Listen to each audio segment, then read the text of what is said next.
If you've been paying attention to the news over the past week, you'll have heard the big story, and that's the US invasion of Iran. Whether you call it a war or not, something is going on over there that feels like the dawning of a new era of warfare where cyber operations are now just as central to conflicts as kinetic ones. I'm Brandon Vigliarolo for The Register, and welcome back after a long hiatus to The Kettle. With me today to discuss how the Iran conflict is affecting tech and how tech is so central to the conflict itself is LREG cybersecurity editor Jessica Lyons Hello. and systems editor Tobias Mann. Hey guys. Let's get into the big topic this week, right? It's Iran, or more precisely, the American invasion thereof. Before we get into the specifics of how the technology is playing a role in the conflict, I wanted to point out in a story that I wrote this week about the chairman of the Joint Chiefs of Staff, General Dan Kane, how he was talking about the initial stages of this operation. What is it? Epic Fury, I think they're calling it this Epic time around. Fury, yes. Yeah, good. I feel like you can tell who's running the Pentagon based on the types and nicknames. But anyways, so the chairman talks about the domains in the initial part of the conflict: land, air, sea, and cyber. Right, Mhm. mentioned right alongside there. It's always been kind of like this clandestine thing, even in Venezuela just a couple months ago, or a month ago now. They mentioned Trump mentioned cyber, but it was like cyber. You're mentioning cyber. I mean, this feels like pretty big deal to me. Like the nature of war has changed here. I mean, does that seem right? Has cyber been elevated to the big game with all these other kind of areas of It's warfare? yeah, it's definitely more in the open now. Since Ukraine, really, we've heard more about hybrid war. So you have the cyber component and you have the kinetic component of war. Hmm. So both of these obviously have played a role for quite a while, but especially this past year, we've seen the US talking a lot more about the important role that cyber plays. And there's some discussion how much of that is hype, especially with Venezuela, with that invasion.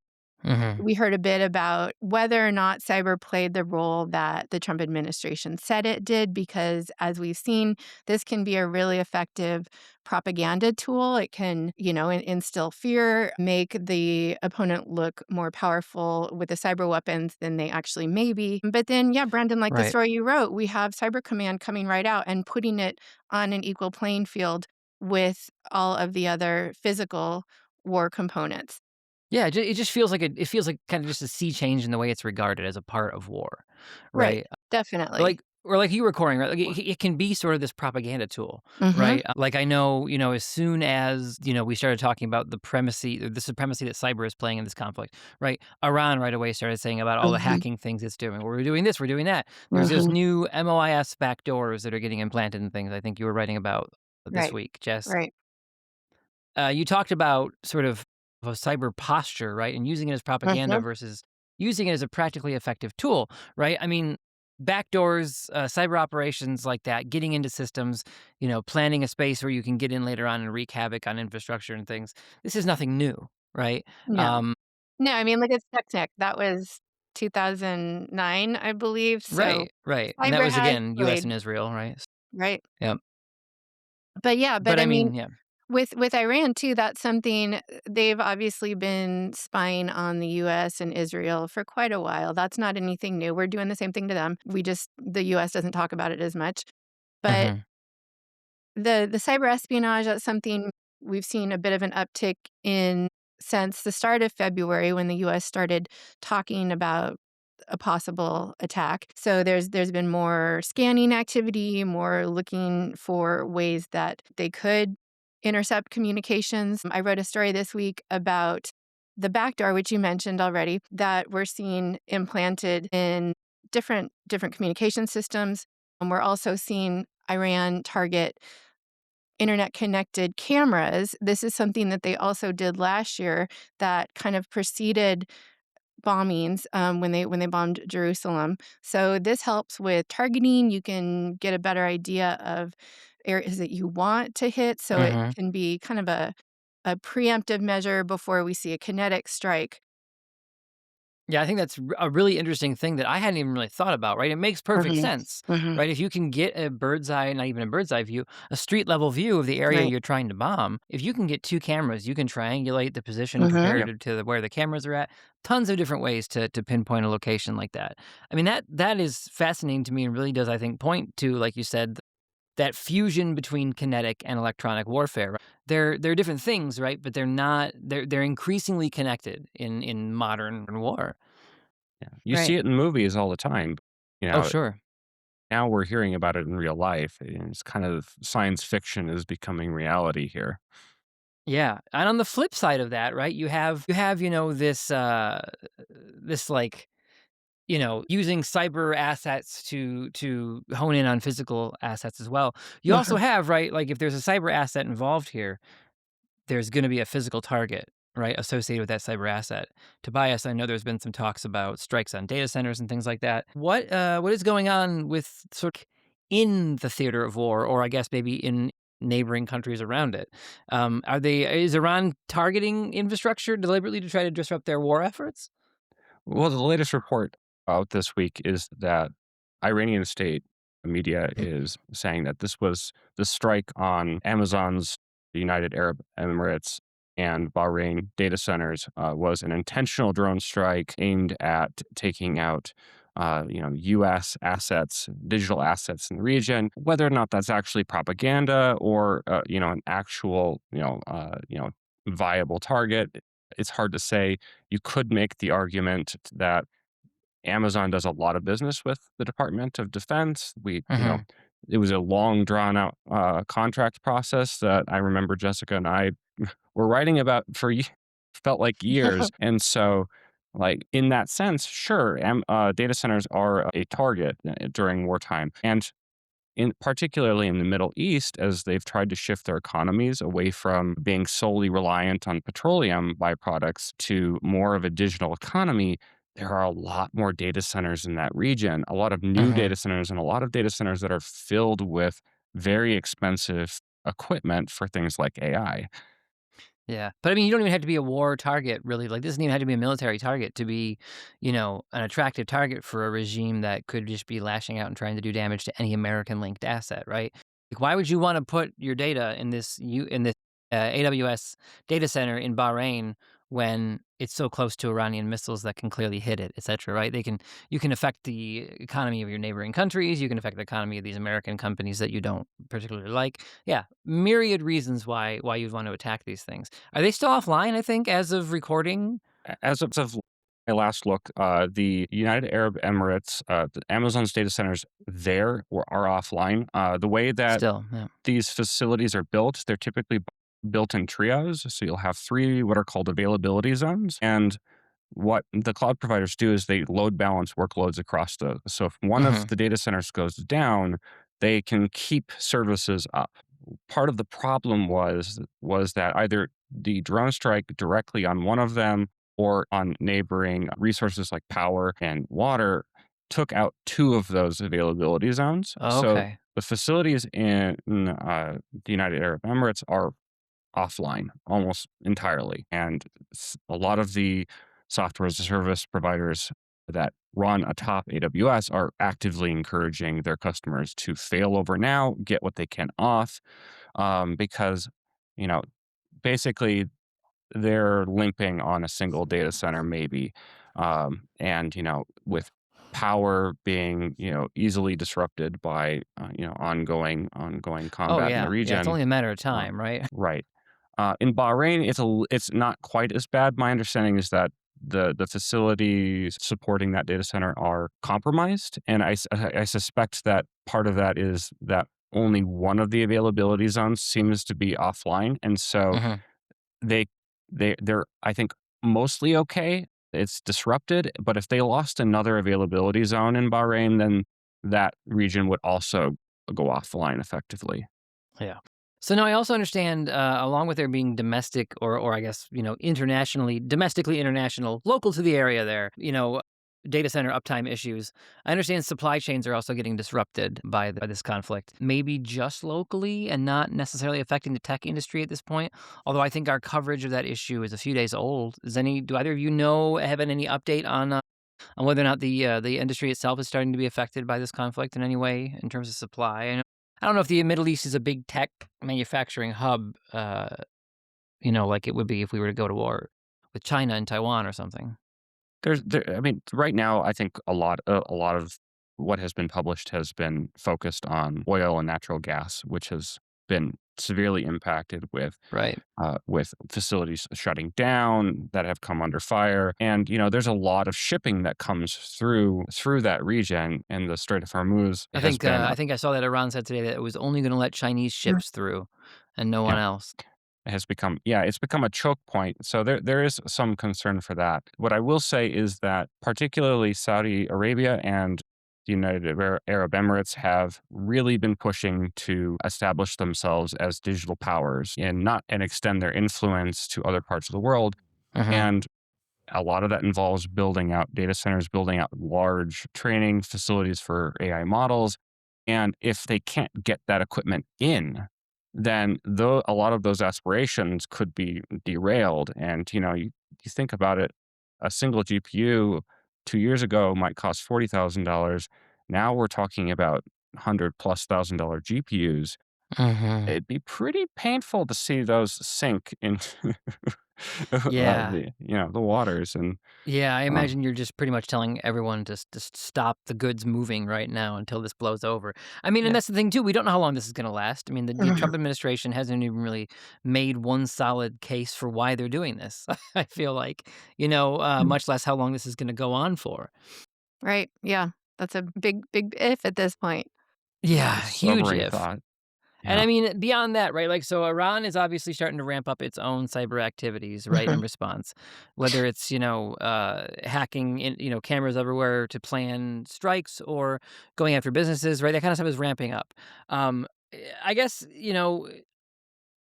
domestically, right? We haven't Mhm. seen much effect from this at all, right? Here in the States, we're pretty well insulated from a conflict on Iranian soil. But I mean, the Iranian hackers could easily end up striking Mhm. U.S. infrastructure. Mhm. Jess, we've seen a Yeah. lot of cuts from CISA in the past year under Trump. How much worse off is the U.S. cybersecurity posture than it Right. Well, was a year ago? that's a it hasn't really been put to the test yet, but that's a really Right. big question because it's operating right now at about a third of its previous capacity. It doesn't have a Staffing wise, you mean if we director lost staff 2/3 of the sorry, people? Yeah. yes, staffing-wise, it's only about a third of the previous employees. It doesn't have a dedicated director yet, and the former acting director was ousted or reassigned to somewhere else in Mm-hmm. DHS recently. So there's a question of leadership. There's a question of does it have the resources to be it is America's lead cyber defense agency, but it doesn't have the staff it used to. And like you said, yeah, we haven't seen many cyber attacks or attempts that are directly targeting America yet. For the most part, it's been targeting either Israel or other Gulf countries. But we have seen, according to at least one cybersecurity research firm, these backdoors that were embedded in U.S. company networks. It was a bank, a software firm, airport, some nonprofits. So we've seen indications, and this was from Symantec and Carbon Black, and the threat hunters I spoke to said they don't know if this was just for the typical cyber espionage purposes Mm-hmm. or if it is for pre-positioning for future cyber attacks. So Right. I it's a mean, and big who if. knows how many backdoors Iranian Right. allies don't already have into Oh, things, right? exactly. Like we Exactly. know how heavily China was into all our telecom networks. Right. Like every time we turn around, it turns out, oh, hey, this foreign entity that's hostile to the United States has got its fingers in all of our digital pies, and it's Right. like, so I don't know. I feel like this is. We I don't know. I don't want to speculate, right? Because Mhm. no one has ever launched a grid crippling cyber attack Right. or done something like that to anybody else really. I mean, apparently we did it in Venezuela and we might have done it in Iran too, but like, we've never had to deal with that here on our soil. And it really makes me Right. wonder, yeah, how What would happen if that did get attempted? Are there already all the backdoors in place that people need? Is it an exercise in futility to even think we can protect ourselves from this? Right, and it's hopefully, it's something that we never have to, find out the hard way, but, Yeah. yeah, there's a lot we don't know. We know that Iran does have destructive cyber capabilities. Mhm. In 2024, an Islamic Revolutionary Guard Corps linked crew, they're called the Cyber Avengers. They're a hacktivist crew, but they're believed to be an arm of the IRGC. So they used custom malware, and they were able to remotely control US and Israel-based water and fuel management systems. They didn't do anything destructive with this access. They pretty much just showed on their Telegram channel, "Hey, look what we can do," and posted some Mhm. videos. But they do have the capabilities, they haven't used them yet, so there's a lot we don't know about what this will mean for any attacks on the US as this continues to play out, and how things may progress. Yeah. I mean, look, right, I mean, like, the I think one of the first things that happened was the entire Iranian internet went dark, right? So Right, a lot of cyber threat actors may not have the access they need right now to come after a lot of American systems. I mean, it might give it a few weeks. We might we might see a second wave of activity. Who knows, you know? right, exactly. It's really hard to say, and then there's been some concern about other cyber arms or other hacktivist groups from different countries Mhm. joining in and helping them. We've heard some reports that Russia hacktivist activity is up, and that's believed to be related to this war as well. So that's another possibility if we're getting increased help, if some of the Iranian groups are getting increased help from Right. other countries and their cyber capabilities. Yeah, yeah, we will see what happens on that front. Time will tell there, I think. Right. So, moving on to, I guess, sort of a tangentially related story, but still related nonetheless, right? I guess we had the big fallout between Anthropic and the Pentagon Ugh, last week, right? And or this past week, I should say. And you know, Pentagon pretty much said, cut Anthropic off, said that it was, not going to allow it into its systems or any contractor systems, basically blackballing the company from the federal government. But it turns out this week, because, all right, like kind of make sure we don't forget to say that, because Anthropic didn't want its systems used to track Americans or for targeting automated weapons. Neither things I believe that either side said the other wanted them to do, but just the mere possibility of it was enough to piss off the Pentagon so much they basically threw this fit and kicked Anthropic out. But now it comes out this week that apparently Claude is tightly integrated into Palantir's Maven automated targeting system and has been used extensively in Iran already. So I don't know, Tobias, do you think that it's a lot of fuss out of Anthropic about this whole thing? Is it closing the barn door after the horse is already bolted, so to speak, in this sense? Well, I think it was foolish to think that the U.S. government wasn't going to use this technology for exactly that. Exactly. Yeah. The Sure. reality is that, a technology like this, one of the first things that anybody is going to do it is feed it a bunch of data and have it draw connections between one point to another. And that can be used for good in planning and strategic purposes. It can also be used to select targets for Hmm. kinetic weapons. You know, I think a lot of this comes down to the persona that Anthropic has painted for itself as kind of the thickly conscious AI model builder that is thinking about the impact of what they're building rather than rushing into, the unknown blindly and thinking, perhaps we'll figure it out when we cross those inroads. And so I will give them credit. They didn't back down. Hmm. And when Hegseth threw his tantrum and Trump got on Truth Social and yelled about his echo chamber, Amadei stood his ground and said, "No, we're not asking for much, and we just want it codified that you're not going to do it." Um, there's some credit to be given there, but I Yeah. So mean, you think Anthropic comes out looking better in this? I think that's been the public reception. Especially with OpenAI turning around and kind of being like, well, wait. If they don't we're want to kiss the here. ring, we will, right? Yeah. Yeah, it's just Altman giddy to sign a deal with the devil. Not to Yeah. say that the Department of Defense, maybe not the devil, but the angel of death. It's hard to say. Angel of War? That is one of the four Department of horsemen, right? War, Yeah. Angel of War. Yes, seems about right. Just to be clarified again to listeners out there, we do not call it the Department of War because it is not officially the Department of War. It is still the Department of Defense. It takes an act of Congress to change that name. The Department of War is just a nickname, and we're not going to call them that unless we're being facetious. And that's the only time it's deserved. Well, cool, guys. It seems like we've got a lot to talk about with Iran. Hopefully not for too much longer. Hopefully this operation is not a prolonged quagmire. Like Either every other war way, in the Middle East. yeah, like every other war in the Middle East. Either way, we will be here to talk about it if or when it does not do that. Thanks for joining me, Jess and Tobias, for this edition of The Kettle, and we will be back next week with more.